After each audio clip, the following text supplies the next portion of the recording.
काय काळजी घेतली पाहिजे गोट्यामध्ये मग? गोट्यामध्ये काय चारा खोराक सगळं व्यवस्थित असलं म्हणजे काहीच अडचण येत नाही.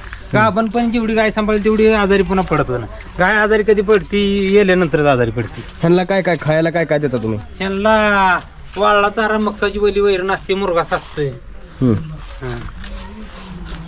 मग एकंदरीत हा व्यवसाय परवडतोय का? परवडतोय. माझं तर दोघाचं कुटुंब आमचं त्याच्यावर चालू आहे, त्याचा काय विषयच नाही.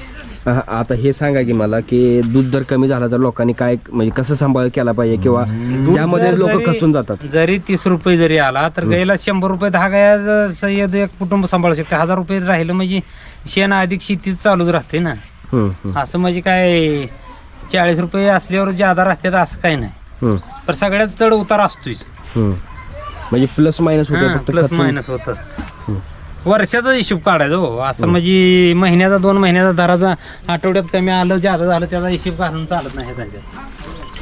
म्हणजे एकंदरीत वर्षावरच हा बिझनेस बघायला पाहिजे. वर्षात प्रॉफिट किती झालं, लॉस किती झाला.